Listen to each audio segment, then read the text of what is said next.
Hey there, creepy peeps, and welcome to another episode of Dissecting the Macabre. Today we are going to be talking about 1933's King Kong. Really quick though, I want to say thank you to my creepy patron peeps for your support of my channel. Thank you so much. If you want to find out the perks to being a creepy patron peep, you can follow that link in the description. Right, so I'm sure you guys don't need me to summarize King Kong, but you know I'm gonna do it anyway. A film crew goes to a tropical island for an exotic location shoot and discovers a colossal ape who takes a shine to their female blonde star.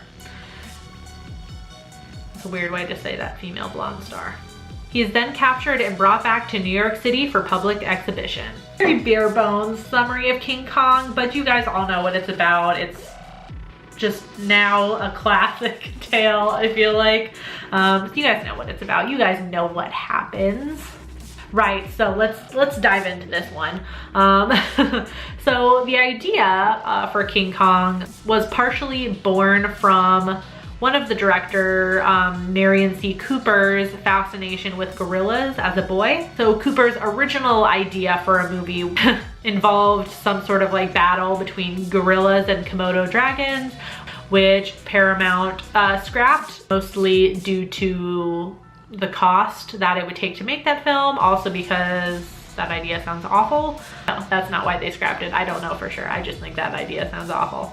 Some more inspiration came to Cooper from his work on a stop motion project called Creation, which if you go and read the summary for that, it sounds like an early version of like Jurassic Park. People crash land on a mysterious island where dinosaurs roam. Literally sounds like Jurassic Park.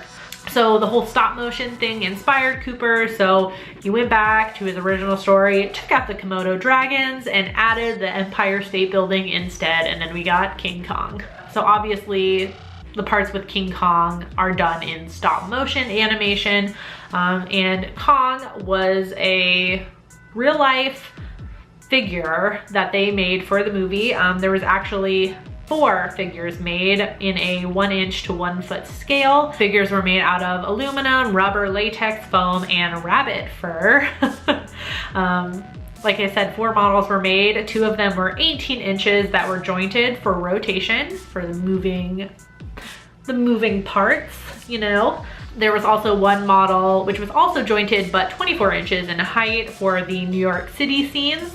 And then the 4th model was a smaller model made of lead and fur for the big fall at the end of the movie. In terms of themes for this movie, King Kong definitely fits into a big theme kind of around this time of giant monster movies, which I'm gonna talk about in my blog. I'm mostly gonna talk about how King Kong's like self-reflectiveness, yes, there are meta bits in this movie, how it relates to what was going on in the world at the time when it came out. So you can head over to nightmaremaven.com if you want to check that out.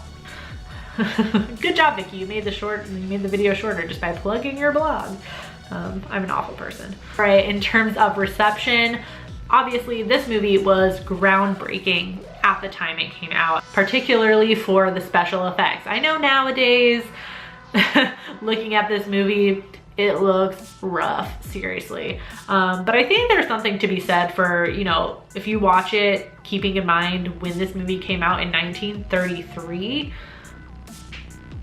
I feel like it's amazing. And at that time, the stuff like stop motion animation, matte painting, rear projection, and the use of miniatures was like pretty much unheard of. Not completely unheard of, but it wasn't something as widely used at that time. So it was a big deal when it came out. So it opened at the RKO Roxy and Radio City Music Hall, which seated 3,700 and 6,200 people respectively. And it sold out for the first 4 days that it was open, 10 shows a day. It was pretty damn good considering we were in a depression at that time. And I think I read somewhere that tickets were sold between 25 cents and 75 cents a ticket. Can you imagine today buying a movie ticket for 25 cents or even 75 cents? The film also opened to mostly good reviews, except for one writer for The New Yorker who called it ridiculous, but you know, clearly he was an idiot. And today it's considered one of the great films of all time. It definitely went down in history, and you can totally see the influence that it did have on the world of horror, just taking into account stuff like the stop motion animation and miniatures. And not to mention, this movie has been adapted. Well, the original movie, this movie has been remade 2 other times. One of them in 1970 something. The one with Jessica Lange, and the one that was like 2005 or something like that with what's her face? Naomi Watts. Also, like, not even including any sequels or things like that, or the god-awful Skull Island one, the one with Tom Hiddleston, which was so unfortunate because I love Tom Hiddleston, but that movie sucked. Yeah, so if you want to check out the original King Kong, you haven't seen it, or you just want to rewatch it because you haven't seen it in a while, I will leave an affiliate link to the movie on Amazon Video in the description box. There's no pressure to use that link, but if you do, it does help out the channel. I do hope you enjoyed this video. If you did, please give it a thumbs up. Subscribe if you're new here and become a Creepy Peep today. I post videos Monday through Friday. Thank you so much for watching, and until next time, stay strange. Bye!